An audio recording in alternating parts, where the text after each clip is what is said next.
And I am back. I am back. I had a little bit of a hiatus, but I am glad to be back. Hey, everyone. Welcome, welcome, welcome.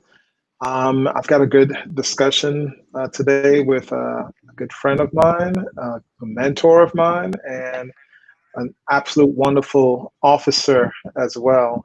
Her name is Major Retired Taunya Ford. And without further ado, let's go ahead and add on Major Ford in the discussion. How you doing, ma'am?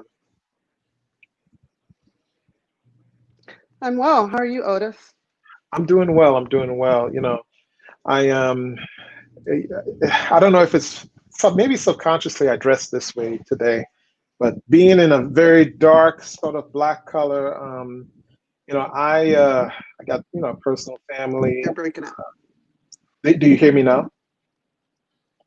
Okay. Hold on. I got a personal family tragedy going on, and so thinking of everything as far as what's going on and being, um, back home in the Caribbean. First of all, just a shout out, rest in peace to my uncle. But I'm still finding inner strength and motivation to power through, even through this discussion. And I know you're probably just you're fixing your audio and visual stuff right now. So before we get her back on, we're going to talk today with Major Ford about motivation and staying kind of just dedicated on the task at hand and the focus at hand. Major Ford gave me the opportunity to receive some really good advice as far as my, I guess, telecommunications career and my military career.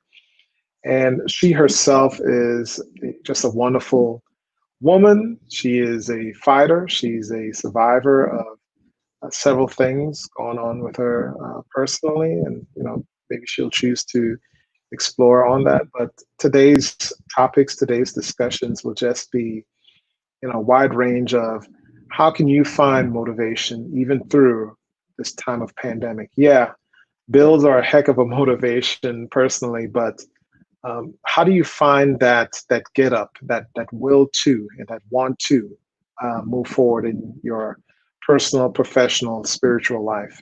And having a discussion with her today is going to allow us to kind of explore different options that she has used personally.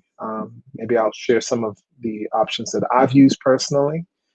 And, we're going to just run away and just have a good, candid conversation that I think many people do need as well.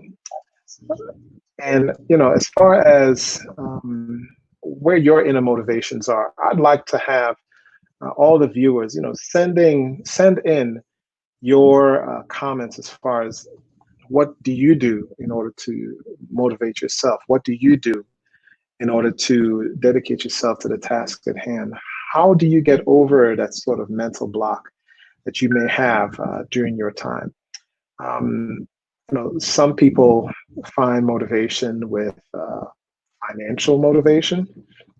Some people find motivation through spiritual motivation. Some people just need to have someone scream loud at them and give them that sort of, I guess, drill sergeant like imagery or image that you may have in your head regarding motivation. And some people just need to be told, hey, you've got to do this, you've got to do that in order to move forward.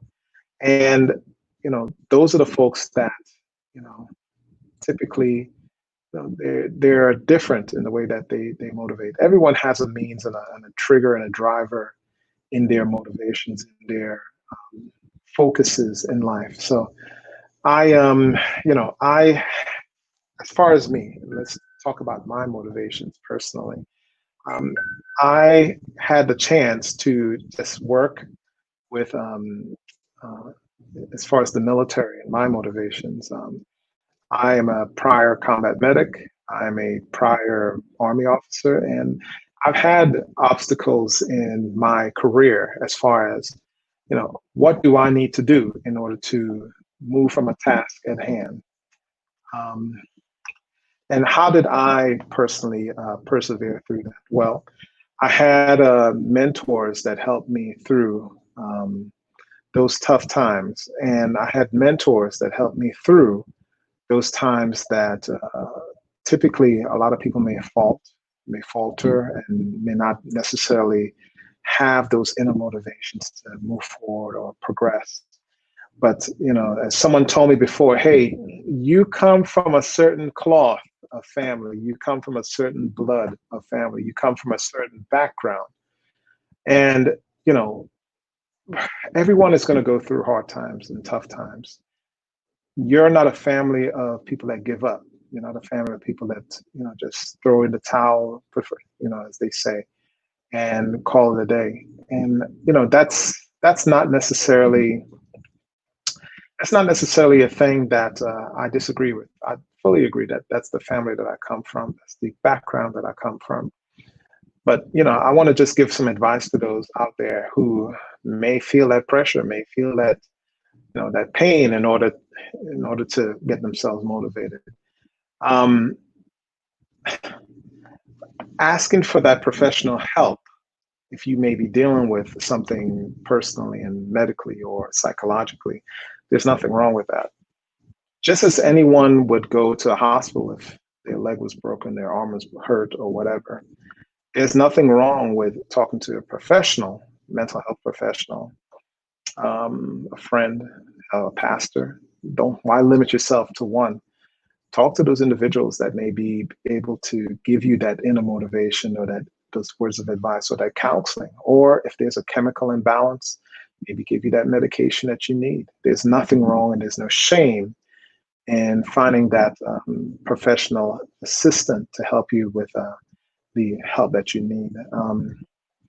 Personally, I've in my time in the military and my time as an adult, I've offered the advice to those who are dealing with mental health issues, and pointed them and guided them to receiving mental health care, whether it be while in college, or whether it be when they're active duty going to adult behavioral health in the military.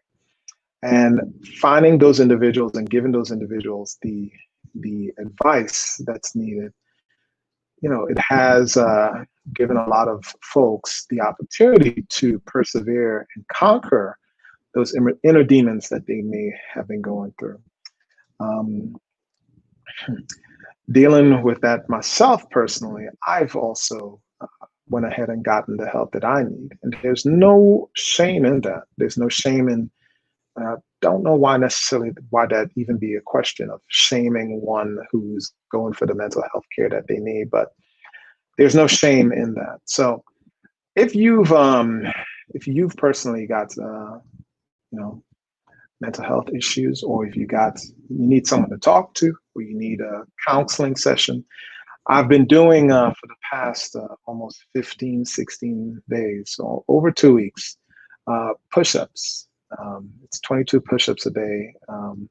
And the 22 push-ups, personally, it's kind of like to bring awareness to the 22 vets who unfortunately commit suicide every day.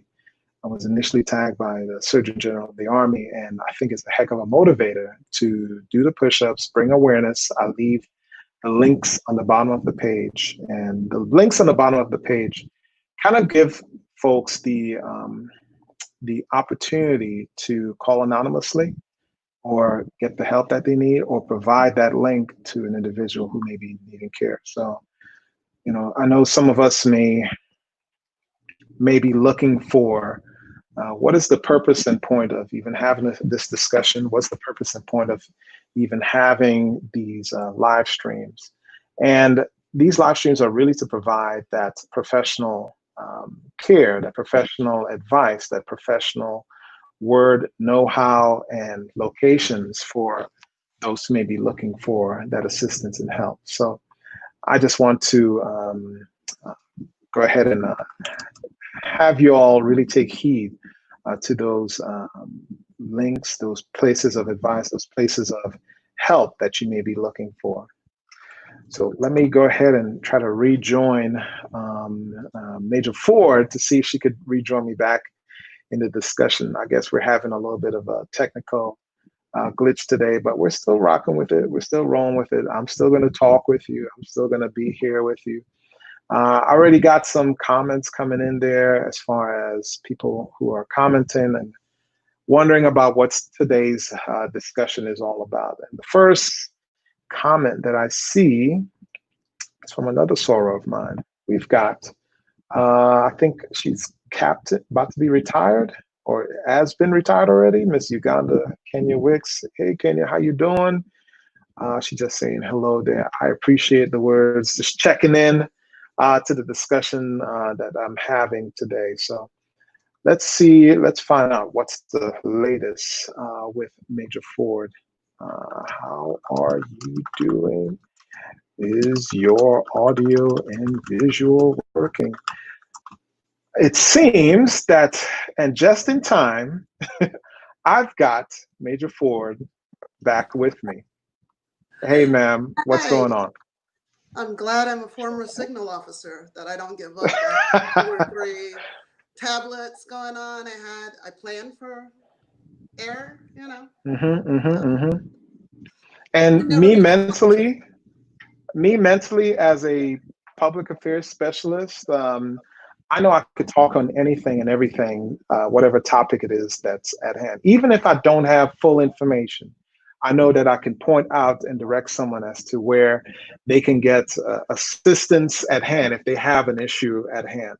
And, you know, I've been kind of just somewhat freestyling now the past 10 minutes. I don't know what you said about me while I was trying to get on. No, we didn't say anything negative. There was no, you know, my energy is always good. I don't like the negativity. You know, the positivity is what we're all about today. And, you know, as far as positive energy, I just want to say thank you for joining me today and bringing your positive energy that you always bring. Thank you for having me. You know, I've been nervous for a while. I mean, our history goes back. I mean, it has. Still have yet to meet in person, but when we talk about history, we go back years to when I was in recruiting command. So yes, and right before you married your wife. Yes. Hey, it's a wonderful history. It's a history of, you know, give and take. We've advised each other. We've consoled in one another. We've talked with one another. Yeah, we never met in real life, but hey, you're my soror and I'm your friend and we love each other. That's point blank and period. That's how we do it, right? It's been beautiful. It's a love that is appreciated. Excellent. And you know, Army's brought us together, and it's a great motivation to have. Absolutely, absolutely. You know, I was just reflecting and talking with folks about for the past 10 minutes about, hey, places that people can go if they need help when regards to whether it be a mental health issue or suicide issues or physical issues that they may be going through. People may need those points of contacts, and I'm going to find that. I told them, hey, go on my personal page, get those contacts. You know, I've been doing the 22 push-ups now the past 2 weeks and a half, and it's been working out. And like that disclaimer I gave you, don't tag me, I'm on profile.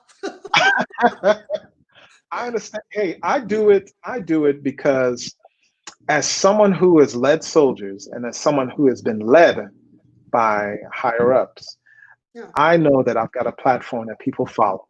And I do know I like bringing awareness to whatever topic or whatever situation is going on at hand. So that's why I do it. Not only that, you know, physically, I enjoy doing push-ups. I like working out and all those different things.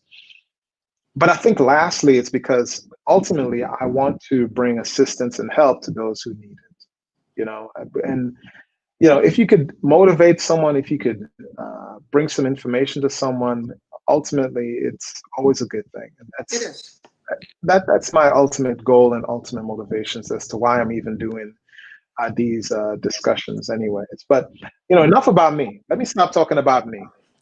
Ma'am, you know, people may see the name, people may know you're a retired major, but I want to know, you know, if you can share with the viewers of the discussion today, hey, tell us who exactly is Major Retired Taunya Ford? That will be a series. We're going to write a book. But, who am I? I'm changing every day, but I am the oldest girl of 5 kids. From my mother, Sheila Frazier. Shout out if she's out there anywhere. Um, I've been an Army brat all of my life. My biological father is not military, but both of my stepfathers were. And Gotcha. so, give another shout out to my stepfather, Roosevelt. And my mom raised us in the military and around powerful women, and I saw her different struggles and her desires and her hunger. And she always showed us better. So, with being military vets, I had a father as a combat engineer. It blessed us to travel and see the world. So, Germany to Fort Worth, California. I mean, I've been to Fort Drum, New York when it first opened.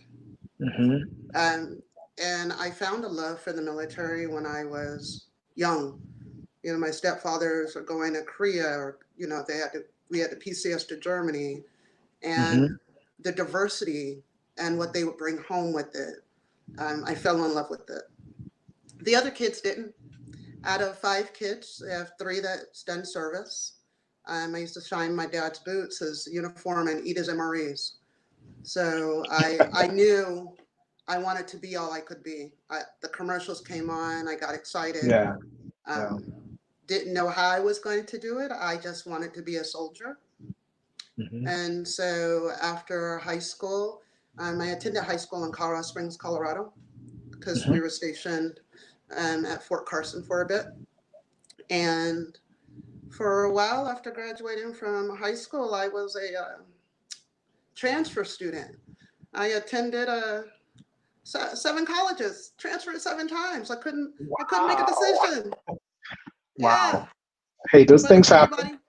if anybody asked me anything about transferring, I could give you. Right, you didn't have the internet. You couldn't Google it back then. You had to actually know what was in the transfer books and talk to people.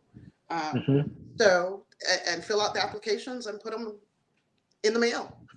So I'm only 45, but yeah, we didn't have Google Me when I was coming out of high school and college. I had to do the work and, actually go into the library and have the conversations with the counselors about how to do it. But I got hungry. And then my nephew, who is currently my son, my middle sister's son, Nizer, he'll be 20 in November. Gotcha. He was born, and it was while I was in college. And so those that follow me on Facebook, I'll say my reason. Well, I refer to him, and I'll say my son or my nephew. They're often the same people. So I found a motivation when I received him in my life, and he became my reason to stop transferring. I enlisted in the Army as a food inspector, and as I was a food inspector, I still wanted more. I was hungry, and probably because I couldn't sit still. I had been to 7 colleges. Yeah. I was asked, how could I make things better? Why aren't we doing this? I was feeling left out. And one of my platoon sergeants challenged me and said, Private Ford, if you want better, be better. Go be one of them officers in the room or something. I can be? Now, mind you, I'm an Army brat, so I've seen senior non-commissioned officers. Walking around seeing a bunch of officers. Wasn't introduced to that. So I was like, oh, okay. And Nizer was born in 99. So I applied for the program at the University of Nevada, Reno, but I was attending the University of Nevada, Las Vegas. And at the time, it didn't have a program. So they're like, how are you going to graduate? So they rebuilt the program. It came back to the University of Nevada, Las Vegas. They have one now. I was the 3rd graduate of the program when it first stood up. First African American. Wow. And the hunger, when someone would tell me I couldn't do something, I would go after it. Or when I couldn't see it, I would want to be it. So I would go places and be the only African-American woman in the room. I was commissioned as a field artillery officer out of UNLV in 2001. And I was actually commissioned as straight FA, which means field artillery, not a branch detail officer. And in 2001, field artillery had closed it to females. So it meant no more after me were going to be straight FA. They would be branch detail. And they were going, the Army goes through changes every couple of years. I mean, when I commissioned in 2001, we stopped doing the block checks for lieutenants, and they were grayed out. In 2001, hair changes came across. You couldn't wear contacts in uniform. And people will approach me and be like, "Ma'am, you got contacts on in uniform?" No. Wow. But you start looking for a hunger and being those things, being the motivation that you didn't see. And with having my nephew born, it gave me a new motivation. And from 1999, I was hungry, and I started pushing. So I went from being a food inspector to being a field artillery officer, to being a field artillery officer, to being a signal officer. Through trials and tribulations, I mean, I've knocked on death. Actually, the first time you called me, I was fighting for my life. I was at home on convalescent leave for 6 months. Yep, I remember that. And you say, how do you find motivation and resources? You don't know all the answers, and you have to dig for them and want them. And you have to put yourself in a community of individuals that provide that. So even if it's not individuals that you know immediately, so I follow individuals on pages, and it may not be directly, which we didn't directly follow each other. Yeah. If I'm correct, I think I sent a joke and said, "Send me an invitation to your wedding." Yes. I think that's how it started. Yes. And he was like, the wedding list was made months. The wedding list is final. And I was like, congratulations to you and Sarah. So I think that's how it started. And then we had the other talk while I was in recruiting about your family. My brother-in-law potentially could have joined and all of those different things. Yeah.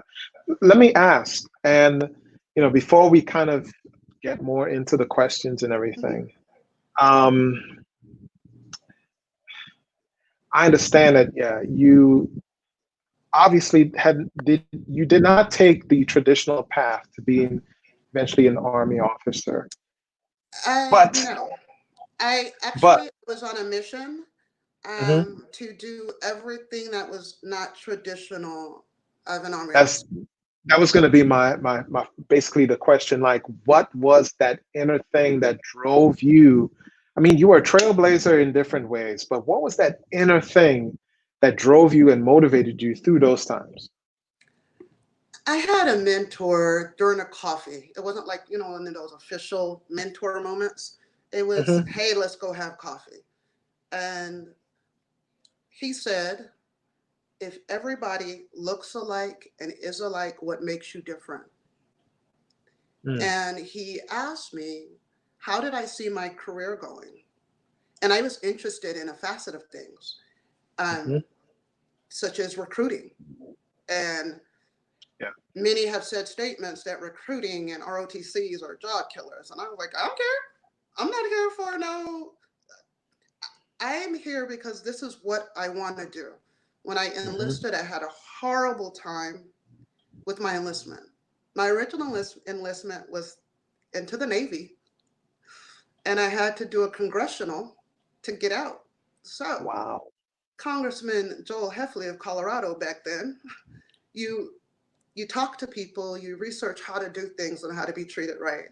But I didn't want to be traditional, and he told me I didn't have to be traditional, that I could be me. I could be an officer, but I could be me, and I don't have to follow the path of everything. But there is a traditional path for everybody. And so I'm hearing a couple of things, man. I'm hearing some of these life lessons, and I'm hoping that the viewers are picking up on some of these lessons.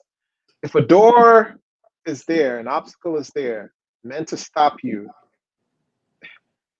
you either go around it, you go through it, or you go above it. I'm Yeah, or hearing you that. call in for reinforcements. Sometimes it may be a door and someone can push it from the other side. Yeah. Or sometimes you call ahead and the door was locked. You don't have the key. You don't have the resources to get in, but somebody else does. Or they may contact someone else that does because they knew you were coming. So I'll give you an example. In command, I expected to be removed. Every month, we didn't know if I was going to live. I literally fought for my life. And my team and my first sergeant were amazing. And my boss believed in me and said, no, you're not going anywhere. And my mom was by my bedside. My son, wow. So he was like 7 or 8, giving me antibiotics 3 times a day through a PICC line in my arm. So if anybody's familiar with how you give IV, I was giving that to myself at home. Wow. And so you expect to be like pulled out, but I would get dressed, I would hide all my tubes, I would go into my schools, I would go to my recruiting companies, I would go to my appointments, and I still showed up. And some of the energy and some of the best medication is the motivation from others. And when they're there for you, whether it was the phone calls, I mean, I had soldiers and sorority sisters and fraternity brothers and leaders that I had worked with or for before that were like, it's not over. And so I believed in myself. There was days I wanted to quit. There's days I don't remember. And I tell you, I gave up on myself a couple of times. And another mentor says, and I use it to this day, if you don't believe in yourself, why should I? Okay, let's hold it right there. And we're going to come back to the mentor question, but we've got a flooding of questions and comments now, and we'd love to at least have you address some of them, and then we'll kind of go into, I mean, we talked about motivation, we talked a little bit about mentorship, and we will go more into that. So here's some comments that I see already on the discussion. We've got one from Mr. Sean Lanier. A mutual friend. He's too much. But here's a comment that he had to throw in there some way. He said, "Covering my eyes, too much blue." You know, he's an alpha, and he's going to try to take pop shots. Of course, but it's all right. Shout out to you, Sean. He said in his question, he said, for Major Ford, you've retired. Why are you continuing to serve? What's your why? What's my why? My why is because I didn't have anybody.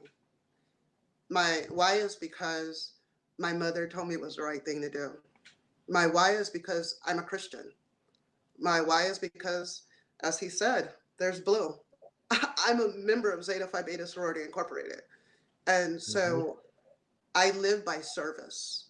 And I would still actually be serving. I would not have retired if I didn't find out I was allergic to the sun and had lupus. So my why is to give somebody access and to be approachable for those that have people that are in boots every day that are not approachable. You have individuals that walk past leaders every day and they won't speak, they're not genuine, and a junior soldier or officer has no one to reach out to. And that's my why. It's my responsibility. I was blessed with the ability. Now, the great thing is I could take my time and get up and sleep in when I want to, but my obligation is not gone. I often share the difference of retirement and resigned commission. Retirement, I'm still an officer. That title has not left me. Yeah. I am still an officer, but I hold many other titles, and I'm a representative of my family. So when my son is somewhere else, he also represents my family. Mm-hmm. So we take care of our community, whether it is with the Boys and Girls Club or with the Army and the Air Force, Coast Guard, with it all. It's my responsibility because there are people in uniform that it's 9 to 5. I don't have time for that. Or they're doing self-preservation and they're literally doing it just to make the next rank. And I'm not knocking that. Go for it. I have a whole lot of alphabet soup behind my name and I left good jobs to join the Army. I didn't do it for the pay. I do it for the service. And, you know, I'm selfish. It makes me feel good. Because there are days when I can't get out the bed because of lupus or something. But, you know, a medication is when I get out the bed and I go serve someone else. Because I think they have no health care insurance. They have no home. So I can hurt while I serve. And I'm going to go back to one of my houses, my house in Killeen or my house in Houston. So. Gotcha. Thank you for the question, Sean. We appreciate it. We've got more comments coming in from Sarah Watson. She said, Trailblazer, when you were talking about, you know, your time at University of Nevada, Las Vegas, being the third graduate and the first African-American, right? Yes. So we've got some more comments coming in. More comments. Let's see. Someone said, hello to all. Someone said, absolutely, look for that open door. Yep. Always looking, even if I can't see. I want to say something about the open door thing. I remember initially when I started thinking of doing, you know, live streaming and all that stuff, it was, why are you doing this? What was the point? You know, why are you wasting your time doing these different things? And I said, okay, I saw that there was a need to create an avenue or a place that officers, civilians, community leaders could come and just drop knowledge and have real, genuine discussions with those who obviously, you know, want to learn and want to appreciate that discussion. I got 5,000 people on my Facebook friends, and I've heard the sayings, Otis, you should do this. Good conversation. I said, all right, sure, let's do it. And things just kind of expanded, and now to the point where we're having these sort of LPD sessions, LDP sessions, that is going to have long-term beneficial effects for not only the people that's coming on and having the discussion, but for those the viewers of the discussion itself. I am just a bridge to build that gap between those who still have that good old working knowledge and wisdom and those who are looking to receive that good old working knowledge and wisdom. Do you remember the first time I saw your view? Yeah, I remember. After the first time I saw your view. You called me and you was like, Otis, I'm so proud of you.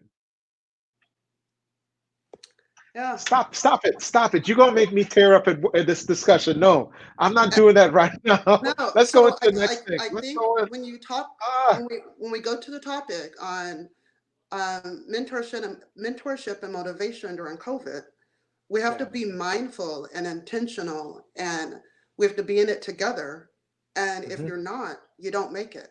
So during this time and regular times, when you see somebody doing well or doing bad, I do bad phone calls. I do bad inboxes, and everyone will not get me. I'm not for everybody. I was that high five officer that I came in the room from the time I was an NCO till the time I retired. You knew I was coming because I was dapping you up from my recruiting stations. We had our own, the people like, no, but if we can't celebrate each other and be mindful of what we're doing, that also is a time when you can do that phone call. You can see if someone else is going through something. Because like you said, you had individuals saying that maybe I should do it, or you weren't going to do it, or you had reservations about doing it. I did. And if we're not mindful, and when we think about why do we mentor and what's our ulterior motive, that had nothing to do with me. I called to have the conversation with you because actually what you do does help me. I've learned, I've yogaed, I've started working out, and you brought on resources that I could use also as an individual. I'm not always on the high. I am a prime example of I could have been one of the 22 that people do push-ups for. I've knocked on that door. But you know what? I've had the ability to have somebody to call. I've used the resources that you've put out, and individuals need them. So if we're not mindful and we're not intentional in having the conversations, who do we expect to have them?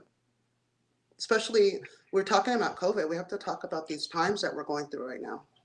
Absolutely. Because they're hurting times. I'll tell you what, the last 10 to 15 minutes of our discussion, we're going to go into that. Let's go ahead and bring up some more questions that were there, and I appreciate your words. And don't do that to me again. You try to make me don't do that. Don't do that. Okay. So here's another question that was brought up. It said, talk about your experience with mentors. You said did you have both male and female mentors? How much did that impact you? How much did they have on your career? So I did have male and female mentors. I had more male, and I probably sought them out. I don't know. I didn't. With the men, I didn't even seek them out. They referred me. I was referred. So one picked me up and then sent me to another, and then sent me to another. It was like a circle of mentors. Mentorship. Mm-hmm. Yes, I've had female mentors. Found that originally a little harder coming out of field artillery, going into signal, because I had a non-traditional career. I was recruiting. I was expanded graduate school. I was away from the flagpole. Mm-hmm. But those that picked me up, from whether it was social media or from someone sending me to somebody, they've held on to me till today. So if I need to call them and say, hey, ma'am, I tell you, one turn went from mentor to friend. My former battalion commander from recruiting, I was her executive officer. And if I call her ma'am right now, Deanne Wilson called you out, she will be like, Taunya. But she helped me grow. She was a signal officer, but she was also my battalion commander. And, you know, it was just growth that wasn't just Army. It was as a woman. So I have a tanker, I have infantry officer, and my former commander, but I had more combat arms men than women that are in my mentor realm. Got you. We had someone say, "Wear that blue." Of course. And we've got another brother of the blue adding a comment, a question here. Brother Merrick, what's going on, Merrick? He's out there in Germany and his way back home, but he asks, how do you think leaders can engage or can continue to engage with the people they lead when they can't be in the same spaces due to COVID restrictions? I think that's part of the really the question of the theme of today's discussion. How can leaders still engage with folks even with COVID restrictions everywhere? I could kind of let me jump in there a little bit, and then I'll let you jump in there. We have technology. We have means of calling folks. We have, instead of just texting somebody, give them a call. Do FaceTime. Do your visual stuff. Talk to that person. Check in with that person. Making sure that you point them in the direction that not necessarily that you would follow, but what you think is best for them as their mentor or their friend. And that's just my opinion. That's something that people have done for me already. Shout out to Colonel Calhoun. You are wonderful. Thank you. But just that's my advice. But what about your advice for them? So I relate that to going back to recruiting command. I was over a large footprint. So you don't see everybody every day, but Hmm. you have to use the technology that we have. You have to hear voices. You have to know about them. And you have to stop by. Sometimes it's not about going by what somebody said or text you. And I tell you, if you're a young officer in the Army or a company commander, do you know how your soldiers are living? If they receive BAH, it's your responsibility. Can you answer to how your soldiers are living um, and how they're feeling? Hmm. Because if something happens, God forbid, and it's like a weapons reaction, do you know how many Hmm. weapons they have in their home? Do you know the state of their home? I, Yeah. as a company commander, I used to every holiday, Mother's or Father's Day or whatever, do deliveries for morale motivation. So Hmm. Valentine's Day, and it would be like delivered. Um, Hmm. Today for motivation, I'll I had a mentee over the other day, and I helped. She helped me pick numbers from a hat for me to donate a shirt to somebody else. But it was to also check on her to see how Hmm. she's doing. Um, Stay within the health parameters and staying safe, but we have masks, we have responsibilities. Stop by their job.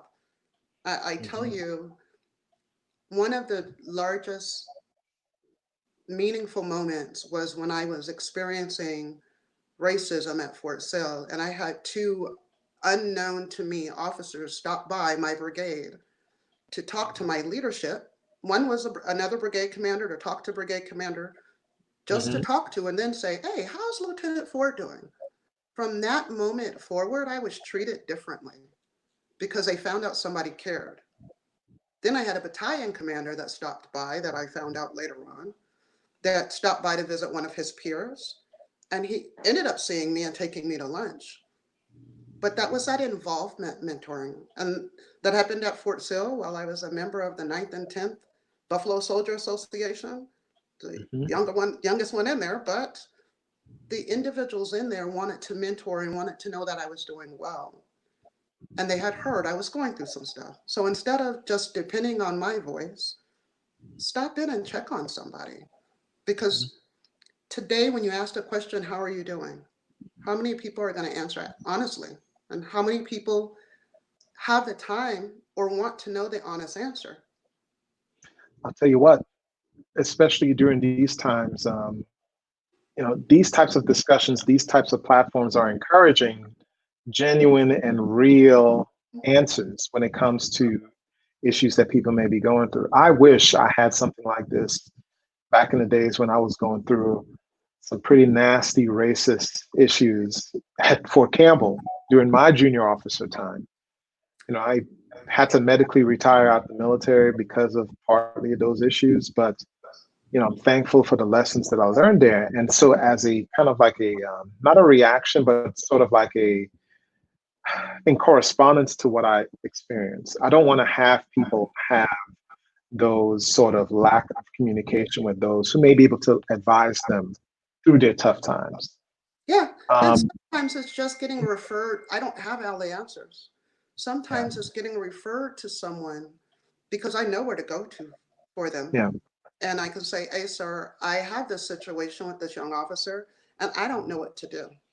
But Hmm. the young officer felt comfortable enough to approach me because they're feeling avoided by everyone else or they don't trust someone. Yeah, I'm not saying everyone's going to always trust me, not to ever say that, you're but right. I'm a resource and a tool because I've been there. You know, I've walked with soldiers to Laurel Ridge and sat there in San Antonio and didn't leave, and I was there and when they got out. And I've been able to use, there's the vet center. There's over 300 vet centers, not talking about for pets, the vet center for depression and mental health. I don't Yeah. work for them, but it's a resource. And you can look on their page and contact them and get help. It doesn't mean you're weak. It means you're using your resources. So Correct. do you call and you're able to provide that information and walk someone through it and make sure they get through it? Or do you just provide a number on a page? You're right. You are right. Let me ask something. Especially through, kind of going back to the theme of our discussion today, where providing mentorship and motivation through pandemic times. We've heard your story. We've heard of what motivated you on the inside, but what works for you may not work for someone else. What are some advice? What are some advices that you can offer to those who are looking for those alternate means of motivation and mentorship? I will say, just to add on prior to your comment, I will say that finding a mentor doesn't necessarily mean finding someone who looks like you, that has your same mindset, that may not be the same gender, may not be the same race. But if they have the best intentions for you, you've got to, first of all, develop a genuine relationship with that person, working relationship, of course. You got to get to know that person and know that person has your best intentions in their mind. And then you could go from there and develop that relationship moving forward. But what's your word, man? What do you think? Oh, that's a good one. Got me lost all up in there. No, what I do may not work for them, and the person may not look like you. While I have Yeah. the uniform on, all of my key mentors, I had nobody that was African American. Every one of my Mhm. mentors, except for, it was a white female and four white males. Mhm. And the white males that picked me up, um, they shifted me. They literally, I'm sending you to, and it was a team. I mean, I believe at one point in time they were all on the 3 corps staff here together. I mean, that you hear the stories. So when you get sent to the next one, they're like, Taunya, I worked with him at 3 corps. So Mhm. you're being sent, and you're as if I attended or came out of the Texas A&M with, as if there. You find what works for you, and you keep searching. But if something you feel like something didn't work, you don't stop there. Yeah. I'm a member of the ROCKS organization, and I love what it stands for and everything that it means. And it's provided resources. We have reestablished one here at Fort Hood, and it's been Mhm. a journey. They there you can find mentors. You can find mentors at the career course. I have been introduced to individuals that have become mentors or provided mentoring thanks to African American officers page, Yeah. because I didn't have that. I wasn't able to see that. I Mhm. wasn't at a post that provided that. I was, again, non-traditional. Have I worked and seen senior leaders? Yes. But were they my mentors? No. And there's a difference. So Mhm. you keep searching and you keep having the conversation to find out what works for you. What you don't do is say, I'm just. I can't do it. I don't need one. I'm just a lieutenant. No, Mhm. if you want one, we go look for one. You or someone will find you. The ones that picked me up found me. One picked Gotcha. me up and selected me because of my Facebook post. That blew my mind. He knew everything I had been through, and career wise, he's like, how do you love the Army every day? And I Yeah. know what you go through. So I love my job. I would have stayed in recruiting as change me to a 79 Romeo. Yeah. I'll do it now when they had civilian recruiting. I believe in the Army story. I believed in being the poster child for the Army and It's funny. building brigade combat teams. And, not everybody can convince somebody to write the blank check for their life. Yeah. Now, that is not as easy as it sounds. You're not signing up an individual, you're signing up a family. Correct. So with mentoring, you're not just signing up yourself either. We're probably signing up your family. Because I tell you an example like Colonel Battalion. Colonel Battalion is familiar with my mother and my son. Michael Battalion, Colonel Battalion retired. He My son would call him when I would work too late. He would call and check on my mom. You know, so those type of mentors join in on your family. I mean, my former company first sergeant, who just finished being Houston Recruiting Battalion Sergeant Major, retired Juan Canalda, shout out. There are many times I called him and asked, I don't know what that's doing. You know, it's something in reference to a non-commissioned officer. So he's a mentor, but he wasn't a signal officer and he's not a black woman or a black man. Yeah. Yeah. So he Good people are just good people. Good people. Hey, a life lesson could be gathered from the smallest person to the largest person. Good people are just good people. And good life lessons could just come out of anywhere. I mean, ooh, I'll tell you what, regarding the motivation side, because we hear the mentorship side, but the motivation side, it could be even tougher. Why? I remember the saying that if you control someone mentally, you control them, period. Those who anger you control you. That's an emotion. That's mental. That's, you It know, is.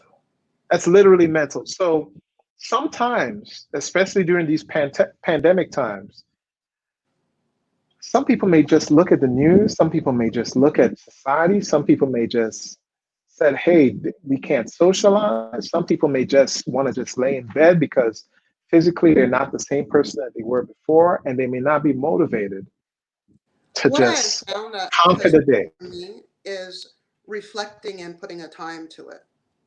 Yeah. And in the reflection and limiting items to a time, even the news. So I go through the major news settings, but I don't live on a 24-hour news cycle. I have time for spirituality where I listen to my podcast and my daily bread. I have time when I put in my miles and I'm recovering from 2 knee replacement surgeries, and I just don't feel the same if I didn't get in exercise. But there's days I can't get out the bed and I don't want to do it. But I have a friend that I can see has done 2 miles and that has just motivated me to continue and get up and do my miles. It takes a village because there are those days, especially right now during the pandemic times, where someone in a village is not going to feel it. Someone in the village is going to be physically sick, emotionally, mentally, just drained. You're drained because we're being the providers. You're worried. So you have to be deliberate. And how I continue that is I live off my vision board and vision books. We we Yes. Yes. we move Yes. forward with doing it for our careers, Yeah. and we're the best at it, especially the Army, because everybody wants to get promoted, uh, especially in college, because you want to graduate from college. Yeah. But where are your visions with self-care and vacation and growing yourself and your family, growing your relationships for single individuals?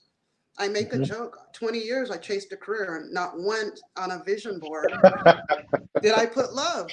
And so my cousin, Lieutenant Colonel Eugene Jolly in Germany, yay, um, we would, as family, sit down and he'd go over my plan with me. Not looking for some other colonel. We do it just intimate as family. And he would joke and be like, where's that time for you? I had degrees. You know, I have master's degrees. I had what job I want to hold. I had my nephew's graduation, my mom's college graduation. I had everything academic. But if you're always in uniform, you take the uniform off one day. Yes. And you go home to your family. Where's the scheduled time in for your family? The motivation, you have to include your family in on the pandemic times, because whatever we're carrying as individuals, the children, the teenagers, the spouses feel it. And if you're doing it, going through it alone, it's trickling. It's triple what you're doing it, going through it alone. So you have to find somebody you can confide in. Gotcha. So we've got a couple more questions and we'll call it a discussion. We got one from Brother Bernard House, Colonel Bernard House. Let me pull back. He is a member of my fraternity, Phi Beta Sigma Fraternity Incorporated. He did put out he said, continue to represent Taunya, Lieutenant Colonel House. He said, great points. And then he came with the heat of a question. He asked, let's talk communication. How hard was it for you to reach out to senior leaders? What TTPs would you offer junior officers on communicating with senior leaders? So I didn't find it hard to communicate with senior leaders. Maybe it's because my degree is in communication and I like people most of the time. And my mom used to tell me if I want something, I can't get it with my mouth closed, and don't wait for someone to tell me how it's going to happen. So with the senior leader, I would first send it to someone I trust. I would draft it in an email so I would have the traction. And I would request an office call or do the communication in email so that I had track, because I know a senior leader is busy. And I'm not looking for a response in 2 weeks, and I'm definitely not waiting on something. I'm not sending them something that I need right now. I have someone I can call for a right now situation. But with a senior leader, most of the time I did it through technology with email and requesting office calls, because that office call, that communication in front of them, it was more, for me, it was more personable, and they can share stories and you can see the things in their office. What was the second half of that? With junior leaders, recommend that they do it? Said, what TTPs would you offer junior officers on communicating with senior leaders? So along the same thing, I think it's also providing a respectable item, because you're addressing them and sending it to their professional work, whether it's their personal email that they gave you on a business card or it's their work email, is to always remain professional at all times.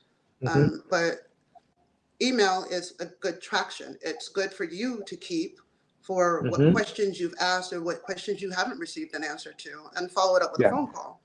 But again, asking if because you can have an office call with somebody over the phone.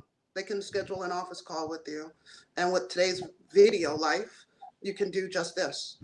But to never be scared to reach out to a senior leader or to live off what someone's going off of on social media, because I think we get so comfortable on social media that we forget about the professionalism off of social media. And I find that junior leaders lead in with the I'm just. You're not just. You're an Army officer or an Air Force officer. You're a leader. You are a leader. And so the same way you want to reach out for leaders, you should be able to be reached by the people that are under you. So you have to open the communication. My TTP is, don't wait for somebody to communicate with you. Because if we're sitting on it waiting, we're making an excuse. By the way, for those who don't know what the TTP stands for, can you put it out there for us? So what is it? Technical training purposes. Tactical training purposes. Yeah. That's it. Hey, on my Friday. We got it. Yeah. Best lessons learned, essentially. What are some of the tactical means that you will that you have for folks out there? Taunya, I just want to say, every day I kind of look forward to your message. You're kind of like I don't want to be corny. It's kind of like the wind beneath my wings. Hey, wait, hold on. Angel Jackson just put it out there. Tactics, techniques, and procedures. Thank you. She won the prize. We appreciate it. I just want to put it out there, like, having someone like you to kind of give me that boost, that wind beneath my wings, outside of my family and everything like that, has been a pleasure. And more than anything, you have served as a great mentor to mine. And I just want to say, thank you. Wherever I go to next, and we don't know as yet. Wherever I go to next, I'm going to be reflective of What's that? Don't forget us small people. Oh my God, no. You're gonna make me I'm cry. being corny, but wherever I go to next, I want to, I'm going to always reflect on those who have helped, and I'm going to rely on those to, that help me get to where I'm at for continued mentorship, because mentorship is something that is a continued thing. Yeah. It's a true relationship with someone who you respect enough to call you and tell you, hey, Otis, you're effing up. Do this. You're not doing things that you're meant to do. I see more into you, so stop effing up your opportunities. And it's someone who could give you that real raw discussion. It's something that a lot of us really need as well. So I'm glad that I can provide that. I survive from finding out having lupus to the knocking on death and the tragedies, that sometimes you have to be your own motivation, but it's okay when you have to turn the page and find it. Because from your first podcast, that's why it was a phone call. I was like, I love it. Would you please do this? And I was like, I need this. I'm selfish. When you don't do something, I'm looking for it. And when you come across those rare individuals in life, you have to hold on to them, because there's enough individuals out there beating us up. So we are also who we are because of our failures and our falls, and they will make us just as much as our successes do. But when we find somebody that is a motivation that excites us, we got to hold on to those. And you've got to always motivate them as well. Don't put any hindrances and blocks in front of their way. I had this saying, and in closing, I had this saying that literally and figuratively, it is accurate. It's when you trip, you move forward faster. Yeah. Think about that, right?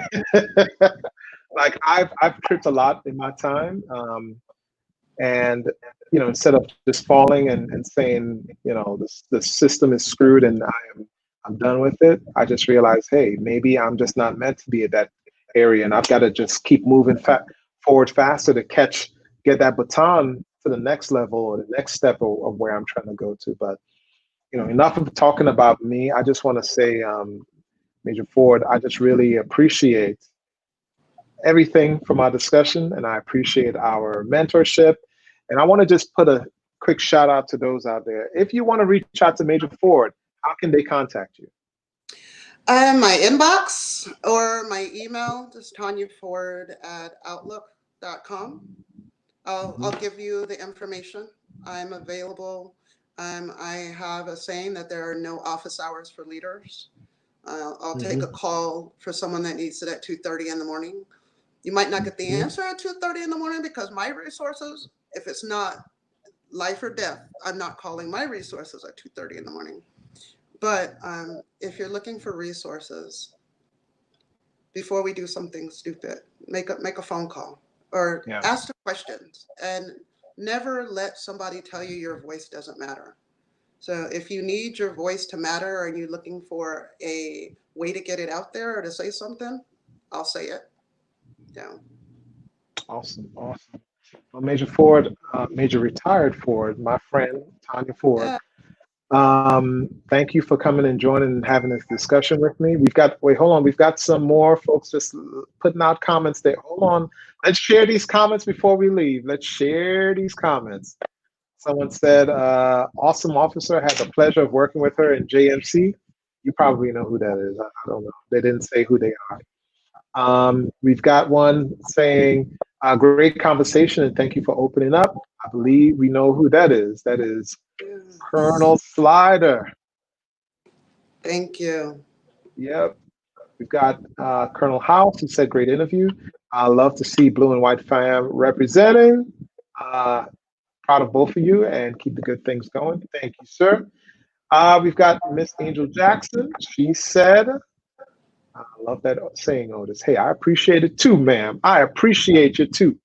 And of course, the last comment of the day, we've got one from Mr. Sean Williams. Thank you for the content. Hey, it has been a pleasure just talking with you today. And if you want to come back and talk some more and just share, Get just off parole. drop that knowledge. We were looking forward to it. Otis, you know what? I love your platform. Thank you for having me. It is an honor. I feel not qualified. We had to talk. I don't feel qualified. It's something, it's a passion I do, and why I still give back and work with others. But what you're doing is saving lives, and it is inspiring individuals on a daily basis. So you re-energized me and you inspired me, and I know you're inspiring others. So thank you for having me. Ma'am, it's your words are just absolutely super. You're trying to make me super emotional, but you know, it's something that I appreciate. It's something that it's a motivator to me. You know, we tend to not really have really good, genuine folks in our lives, so it's something that, you know, I just fully appreciate hearing from you, and it's something that I want to kind of move forward in my personal and professional career. So I want to say thank you, and we'll talk again. Okay, ma'am? Definitely. I'm here. All right. See you, ma'am. Thanks. Have a great day. And so in closing, you know, we had a great discussion today with Major Retired Ford, motivation and mentorship. If you're looking for information regarding if you're dealing with mental health issues, if you're looking for information regarding getting in contact with a good mentor, someone to talk to, send me a message and I will point you in the right direction. Today's discussion is in dedication to my uncle Burris Ford Legs, who he passed away on my birthday last week, and today's discussion is in memory of him. Love you, miss you, and rest in peace.